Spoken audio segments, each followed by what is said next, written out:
नमस्कार दोस्तों, मैं अरुण यूट्यूब चैनल पर आपका एक बार फिर से स्वागत है। और शेयर्स के बारे में आने से पहले जो कि लगातार मैं आपको अपडेट देता हूं, लास्ट 2 डेज 3 डेज से मैंने निफ्टी की एक्सपायरीज बताई, बैंक निफ्टी की एक्सपायरी बताई, उस लेवल तक गया। और कल के सेशंस के बारे में बताऊं तो कल के सेशंस में मैंने आपसे कहा था कि आज के सेशंस में आपको पॉजिटिविटी देखने को मिलेगी। और आप खुद देख सकते हैं कि निफ्टी हो चाहे बैंक निफ्टी हो, दोनों में आपको अच्छी खासी तेज़ी देखने को मिली। निफ्टी में 300 पॉइंट की आपको तेज़ी देखने को मिली और वहीं बैंक निफ्टी में आपको ऑलमोस्ट 400 पॉइंट्स के आसपास तेज़ी देखने को मिली। ट्रेड करना है या नहीं करना आपके ऊपर डिपेंड करता है, और इन्वेस्टमेंट आपका है, पैसा आपका है। यहाँ पर मैं सिर्फ आपको सलाह दे सकता हूँ। आज के शेयर्स पर आऊँगा और आज का शेयर्स का नाम है फेडरल बैंक लिमिटेड। मुझे अच्छे ट्रेंड्स देखने को मिले और शॉर्ट टर्म्स में इस स्टॉक्स में आपको अच्छा खासा प्रॉफिट देखने को मिल सकता है, इसलिए इस प्राइस पर मैं इस स्टॉक्स पर लेकर आया हूँ आपके सामने। तो सबसे पहले मनी कंट्रोल पर आपको लेकर आऊँगा और मनी कंट्रोल पर स्टॉक्स के हम टेक्निकल रेटिंग्स के बारे में देखेंगे और आज के सेशंस के बारे में देखेंगे क्या रहा है।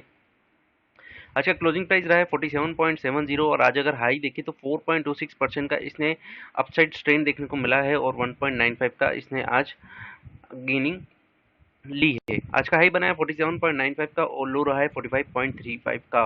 टेक्निकल रेटिंग्स के बारे में डिस्कस कर लूँ कंपनी के बारे में, तो फेडरल बैंक्स के लिमिटेड पे तो डेली बेसिस पर देखें आप बेयरिश ट्रेंड देखने को मिल रहा है हमें, और वीकली बेसिस पर देखें तो वीकली बेसिस पर आपको वेरी बियरिश ट्रेंड देखने को मिल रहा है, और मंथली बेसिस पर जाएँ तो मंथली बेसिस पर भी आपको बियरिश ट्रेंड ही देखने को मिल रहे हैं।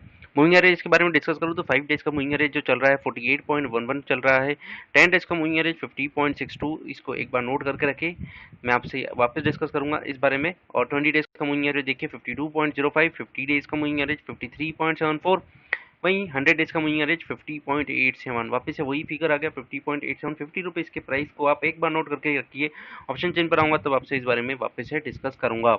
और 200 डेज का मूविंग एवरेज जो कि बहुत अभी हाई लेवल पर है, शॉर्ट टर्म्स में इस लेवल पर रीच करना अभी पॉसिबल नहीं है एज कम्पेयर टू अगर बैंकिंग को स्टॉक्स को अगर हम देखते हुए चलें तो।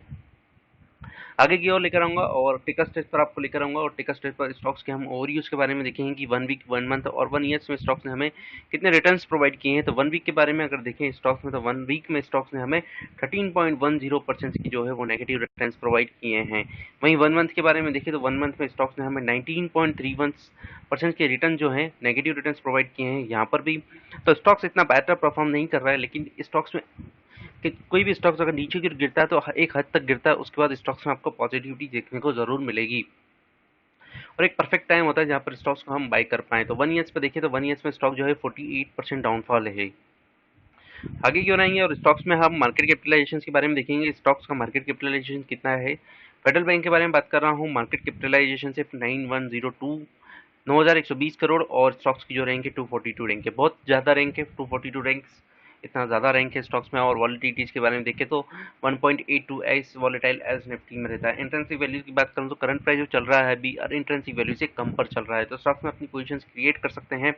वहीं एफडीज के बारे में बात करूँ तो एफडी के बारे में यस ऑफकोर्स आपको एफडी से ज़्यादा ही रिटर्न्स प्रोवाइड करेगा। और एंट्री पॉइंट ऑफ व्यू से भी बात करूँ तो स्टॉक अभी ओवरबॉट पोजीशंस पर नहीं है, तो स्टॉक्स में आप अपनी पोजीशंस क्रिएट कर सकते हैं। आगे क्यों आएंगे और फोरकास्ट में देखेंगे कि टिकर स्ट्रेस पर कितना एनालिस्ट की रिपोर्ट्स अवेलेबल है और कितना एनालिस्ट में से यहाँ पर कितने परसेंटेज स्टॉक्स में हमें बाय रेटिंग्स रिकमेंडेशन देते हैं। तो यहाँ पर 33 एनालिस्ट की रिपोर्ट्स हमारे पास अवेलेबल है और 33 एनालिस्ट में से 79% का ये मानना है कि स्टॉक्स में हम अपनी पोजीशंस को क्रिएट कर सकते हैं। आगे क्यों लेकर आऊँगा, स्टॉक्स में हम रेवेन्यू ग्रोथ के बारे में, मार्केट शेयर्स के बारे में और नेट इनकम्स के बारे में देखेंगे। उनको कोरिलेट करके देखेंगे कि आगे की ओर फंडामेंटल बेसिस पर हमें क्या इसमें परफॉर्मेंस देखने को मिल सकता है। तो रेवेन्यू ग्रोथ के बारे में बात करूं तो लास्ट 5 ईयर्स में रेवेन्यू जो है वो ग्रो हुआ है ईयरली रेट से 13.08% से, और वहीं इंडस्ट्रीज का अगर आप एवरेज देखें तो 15.99% से हमारा एवरेज ग्रोथ हुआ है। अगर एवरेज ग्रोथ हुआ तो मार्केट शेयर्स में भी हमें डाउनफॉल देखने को मिलेगा, और मार्केट शेयर्स में डाउनफॉल हुआ है तो नेट इनकम्स में भी एक्सपेक्ट करता हूं कि हमें डाउनफॉल देखने को मिलेगा। तो मार्केट शेयर्स के बारे में बात करें तो मार्केट शेयर जो है वो डिक्रीज हुआ है 2.91% से 2.55% के अराउंड हमारा मार्केट शेयर डिक्रीज हुआ है। और नेट इनकम्स के बारे में बात करें तो नेट इनकम जो है वो ग्रोन हुआ है ईयरली रेट से 8.36% से, और इंडस्ट्रीज का आप एवरेज देखें तो नेगेटिव रहा है 1.75% से। यहाँ पर हमारे लिए एक पॉजिटिविटीज है, लेकिन मुझे इतना स्ट्रॉन्ग फीलिंग्स है कि कंपनी की इतनी नेट इनकम नहीं होगी, क्योंकि कंपनी का रेवेन्यू ग्रोथ है वो डाउनफॉल हुआ है और मार्केट शेयर भी यहाँ पर डाउनफॉल हुआ है। तो आने वाले मार्केट में देखेंगे कि कंपनी अगर मार्केट शेयर्स को इंक्रीज कर पाती है तो कंपनी का रेवेन्यू में ग्रोथ भी देखने को हमें मिलेगा। स्टॉक्स के कैश फ्लोज पे आते हैं और बैलेंस शीट्स पर देखेंगे कि करंट रेशियोज क्या चल रहा है कंपनीज का। तो as compare to growth industries average के बारे में, तो करंट रेशियो जो चल रहा है कंपनी का 7.71% और इंडस्ट्रीज का अगर आप एवरेज देखें तो 11.12% के अराउंड चल रहा है। इसका मतलब है कि हमारी जो करंट लाइबिलिटीज़ हैं वो ज़्यादा है एज़ कम्पेयर टू इंडस्ट्रीज़ के एवरेज से, और करंट एसेट्स हमारी कम है एज़ कम्पेयर टू इंडस्ट्रीज से। इसका इम्पैक्ट हमारे लिए ये पड़ेगा कि हमारे पास कैश फ्लो ज़्यादा नहीं होगा और इनफ वर्किंग कैपिटल भी नहीं होगी कि हम कंपनी को प्रॉपर्ली ऑपरेट कर पाएँ। मैं क्लियरली इंडिकेशन दे रहा हूँ कि प्रॉपर्ली ये नहीं कंफर्म करता कि कंपनी के पास 100% इतना होगा ही सही। तो नेट चेंज इन कैश के बारे में बात करूँ तो लास्ट ईयर हमारा चेंज इन कैश था 858.26 करोड़ का, और इस बार आप देखेंगे 2703.84 करोड़ का आपको देखने को मिल रहा है। तो वर्किंग कैपिटल के बारे में जो कि मैंने एक्सपेक्टेशंस किया था कि 4899.73 करोड़ का लास्ट ईयर था, और इस बार आप देखेंगे तो 299.10 करोड़ का आपको देखने को मिल रहा है। इसका मतलब यही कि वर्किंग कैपिटल हमारे पास इतना ज़्यादा नहीं है और इनफ भी नहीं है। कैश फ्लोज के बारे में भी डिस्कस करूँ तो कंपनी के पास लास्ट ईयर जो कैश फ्लोज था 7728.47 था, जो कि इस बार देखिए हाफ हो गया है, ऑलमोस्ट 3576.11 करोड़ के आसपास रह गया है। हो सकता है ड्यू टू इम्पैक्ट ऑफ कोविड-19 रिस्ट्रक्चरिंग ऑफ लोन, इसके कारण बैंकिंग ऑलरेडी इन प्रेशर्स में है, तो फ्री कैश फ्लोज पर जो भी इम्पैक्ट पड़ा होगा और वर्किंग कैपिटल भी हमारे इसमें इम्पैक्ट जरूर पड़ा है। आगे की ओर आएंगे स्टॉक्स में, और स्टॉक्स पर हम देखेंगे कि लास्ट 3 मंथ 6 मंथ में प्रमोटर्स ने, म्यूचुअल फंड्स ने और एफआईआईज ने अपनी होल्डिंग्स को क्या करके रखा है। तो म्यूचुअल फंड्स हो चाहे प्रमोटर्स हो, लास्ट 6 मंथ में अपनी होल्डिंग्स को जो है वो कांस्टेंट करके रखा है, और वहीं म्यूचुअल फंड्स ने भी अपनी होल्डिंग को जो कांस्टेंट करके रखा है। वहीं एफआईआईज के बारे में बात करूं तो एफआईआईज ने अपनी होल्डिंग को जो है वो डिक्रीज किया है 2.36% से। ये हमारे लिए एक नेगेटिव पॉइंट बन गया है कि एफआईआईज ने यहाँ से अपनी एंट्री को जो वो एग्जिट कर लिया। लेकिन पॉजिटिव पॉइंट्स अगर आप देखें तो पॉजिटिव पॉइंट्स ये कि म्यूचुअल फंड्स अभी भी इस स्टॉक्स में बने हुए हैं।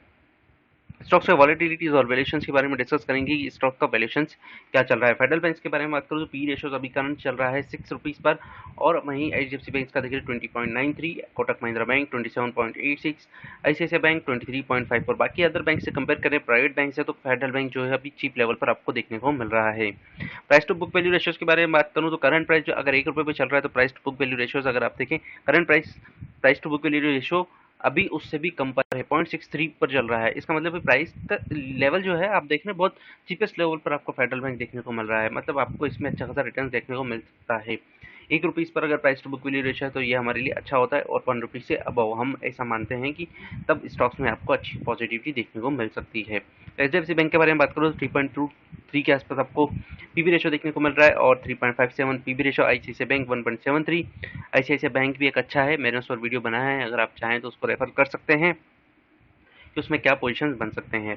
वैल्यूएशंस के बारे में बात करूं और वॉलेटिलिटीज के बारे में डिस्कस करूं तो कंपनी फेडरल बैंक का है 62.48% के अराउंड आपको वॉलिडिटी देखने को मिल रहा है, और एचडीएफसी बैंक में आप देखें तो 43.13, वहीं कोटक महिंद्रा बैंक 47.59 और आईसीआईसीआई बैंक 56.36। तो वॉलिडिटीज के बारे में डिस्कस करूं तो फेडरल बैंक जो रहता है वो हाईली वॉलेटाइल स्टॉक से as compare to other private banks. अब आऊँगा एनएसई की वेबसाइट पर, और एनएसई की वेबसाइट्स पर हम आज के ट्रेडिंग सेशंस के बाद हम स्टॉक्स में डिस्कस करेंगे कि स्टॉक्स में आज कितनी क्वांटिटी ट्रेडेड हुई है और टोटल कितनी क्वांटिटी डिलीवरेबल्स रही है।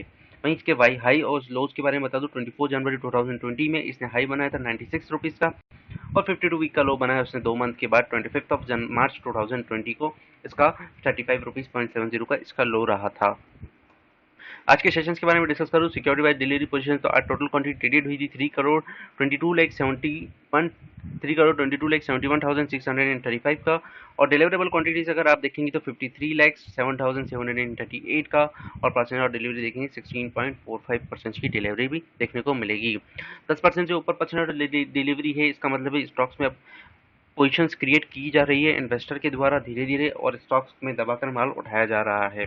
अब आऊँगा ऑप्शन चेन पर, और ऑप्शन चेन पर आने से पहले एक डिस्क्लोजर जरूर देना चाहूँगा कि किसी भी तरीके से मैं इंट्राडे बेसिस पर और स्टॉक ऑप्शंस पर ट्रेड करने की सलाह नहीं देता हूँ। यहाँ पर मैं शॉर्ट टर्म के बेसिस पर टारगेट्स प्रोवाइड करता हूँ, और ऑप्शन चेन पर आऊँगा कॉल ऑप्शन से हम रेजिस्टेंस फाइंड करने की कोशिश करेंगे, और पुट ऑप्शन के थ्रू हम इसके सपोर्ट फाइंड करने की कोशिश करेंगे। एट द मनी रहेगा हमारे 47.70 और 29 अक्टूबर की ऑप्शन चेन आपके सामने डिस्कस कर रहा हूँ।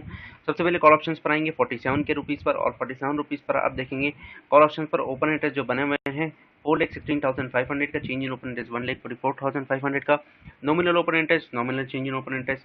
वहीं 48 के प्राइस पर आप देखेंगे तो एक छोटा सा हर्डल है 8,84,000 का, और चेंज इन ओपन इंटरेस्ट आप देखेंगे 3,65,500 का आपको देखने को मिलेगा, जो कि आज नए कॉन्ट्रैक्ट्स बने हैं। तो 48 का एक छोटा सा हर्डल है, अगर इस हर्डल्स को अगर क्रॉस करता है तो आपको विद इन 5 to 10 डेज में ही जो है 50 रुपीज़ तक स्टॉक जो है आपको देखने को मिल जाएगा। तो 39,18,500 का ओपन इंटरेस्ट बना हुआ, चेंज इन ओपन इंटरेस्ट 6,12,000 का आपको यहाँ पर देखने को मिल रहा है। जहाँ पर मैं मूविंग एवरेज के बारे में बात कर रहा था मनी कंट्रोल पर, वहाँ पर भी 50 डेज का आप देखेंगे तो यहाँ पर एक 50 to 100 डेज के आसपास आपको मूविंग एवरेज जो है वहाँ पर सपोर्ट दे रहा था, और यहाँ पर भी आप देखें तो ये रेजिस्टेंस हमारे लिए देखने को मिल रहा है। वंस अगर 50 के रेजिस्टेंस को क्रॉस करता है तो अपसाइड मूवमेंट हमें 52 तक के लेवल्स देखने को मिलेंगे, क्योंकि 52 पर फिर एक छोटा सा एक हर्डल्स बना हुआ है 9,94,500 का, और चेंज इन ओपन इंटरेस्ट आप देखेंगे यहाँ पर 1,27,500 के बने हुए हैं। जैसे जैसे मंथ आगे बढ़ता जाएगा इस स्टॉक्स में हमें हर्डल्स और भी देखने को मिलेंगे। फिलहाल अभी हमें छोटे छोटे हर्डल्स देखने को मिल रहे हैं, लेकिन इन छोटे को हर्डल्स को अगर जल्दी क्रॉस कर देता है तो स्टॉक्स में आपको पॉजिटिविटी देखने को मिलेगी। लेकिन at the end of the month, अगर मंथ के एंड तक की बात करूं तो आपको 55 से अबव के लेवल्स देखने को इस स्टॉक्स में नहीं मिलेंगे। यहाँ पर स्ट्रांगली हमें रेजिस्टेंस मिल रहा है। 31,19,500 का ओपन इंटरेस्ट बना हुआ है, और चेंज इन ओपन इंटरेस्ट आप देखेंगे 1,19,000 का आपको देखने को मिल रहा है। वहीं अपसाइड्स की ओर लेकर जाऊं तो मैक्सिमम अगर आप चाहें तो 60 तक के लेवल्स तक जा सकते हैं, तो 30,68,500 का, और चेंज इन ओपन इंटरेस्ट 1,27,500 का। लेकिन अगर मेरी सजेशंस माने आप तो 55 के अबव के लेवल्स को जाना इस स्टॉक्स के लिए मुश्किल है, थोड़ा मुश्किल है, क्योंकि बैंकिंग स्टॉक जैसे जैसे प्रेशर्स में है, और इस मंथ के बाद स्टॉक्स में जो है आपके बैंकिंग सेक्टर्स के रिजल्ट्स भी अनाउंस होंगे, तब वहाँ से इसकी प्रोविजनिंग कैसे होती है, क्या रिस्ट्रक्चरिंग ऑफ लोन्स कैसे होते हैं, कितने लोगों ने मोरेटोरियम्स लिया था और उसका इम्पैक्ट क्या पड़ा है क्वार्टरली रिजल्ट्स पर, वो हमें देखने को मिलेगा। उसके कारण जो है आपको इसमें डाउनफॉल देखने को मिल सकता है। इसलिए मैंने मैक्सिमम प्राइस आपको बताया कि 55 तक के लेवल्स को रीच कर सकता है, लेकिन सस्टेन नहीं कर पाएगा। पुट ऑप्शन पर आएंगे और पुट ऑप्शन से सपोर्ट फाइंड करने की कोशिश करेंगे। 47 के प्राइस पर आपको लेकर आया हूँ। 2,46,500 का ओपन इंटरेस्ट बना हुआ है, चेंज इन ओपन इंटरेस्ट आप देखेंगे 68,000 का यहाँ पर बना हुआ है। ऊपर की ओर आते हैं, अगर स्टॉक्स एक बार 50 के प्राइस पर टच करता है तो 50 के प्राइस पर सपोर्ट लेगा या नहीं लेगा। तो 20,65,500 का ओपन इंटरेस्ट बना हुआ है, और चेंज इन ओपन इंटरेस्ट देखिए यहाँ पर अब ट्रेडर्स यहाँ से भाग खड़े हुए हैं 59,500 का, मतलब उन्हें अब लग रहा है कि 50 के प्राइस पे जो स्टॉक्स है वो क्रॉस कर देगा। इसका मतलब है कि 50 के प्राइस पर आपको वापस सपोर्ट देखने को मिलेगा। यहाँ पर आप देखिए रेजिस्टेंस मैंने आपको बताया था, और यहाँ पर आप देखिए सपोर्ट भी आपको देखने को मिल रहा है।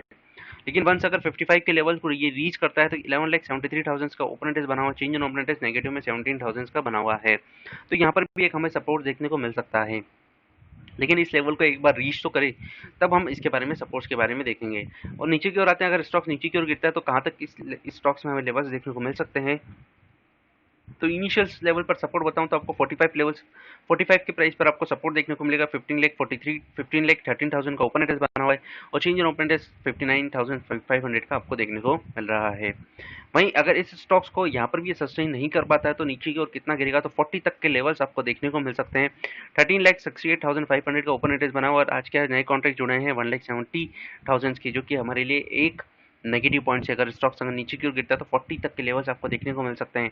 इनिशियल लेवल 45 है, अगर आप अपनी पोजीशंस क्रिएट करना चाहें तो 45 लेवल पे अपनी पोजीशंस को क्रिएट कर सकते हैं, और नेक्स्ट अपनी पोजीशंस को 40 पे क्रिएट कर सकते हैं। यहाँ पर मैं एवरेजिंग की ही सलाह देता हूँ कि 45 पर अगर आप अपनी स्टॉक्स खरीदते हैं, उसके बाद थोड़ा इन्वेस्टमेंट, अगर आपको 100 रुपये का इन्वेस्टमेंट करना है तो 50 रुपये का इन्वेस्टमेंट आप 45 के प्राइस पर करिए, और 50 रुपये का इन्वेस्टमेंट आप थोड़े और नीचे पर जाने की कोशिश करिए। अगर स्टॉक नीचे की ओर जाता है तो 40 के प्राइस पर आप अपना 50 रुपये का इन्वेस्टमेंट कर दीजिए। अदरवाइज अगर स्टॉक सस्टेन कर जाता है 45 के प्राइस को, तो आप वहीं पर अपना इन्वेस्टमेंट कर सकते हैं।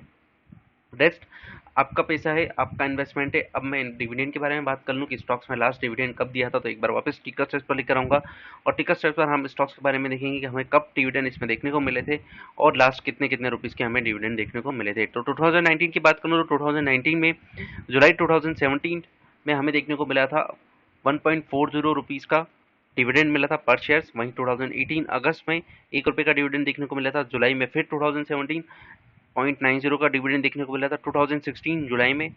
वहीं मई 2018 में 2.20 का। तो जैसे ही आरबीआई बैंकिंग सेक्टर्स में ये अनाउंस कर देता है कि डिविडेंड डिस्ट्रीब्यूट कर सकते हैं बैंकिंग सेक्टर्स, तो बैंकिंग सेक्टर्स में आपको सबसे पहले फेडरल बैंक में हो सकता है डिविडेंड देखने को मिले, क्योंकि जुलाई से अगस्त के बीच में जो है ये बैंक अपना डिविडेंड अनाउंस करता है और डिविडेंड पे करता है। तो डिविडेंड के लिहाज से भी आप इतने पोजीशंस क्रिएट कर सकते हैं, और आई एक्सपेक्ट दैट कि इस क्वार्टर के बाद जो है कंपनी जो है अपनी बैंकिंग सेक्टर जो रहेंगे वो डिविडेंड अनाउंस कर ही देंगे।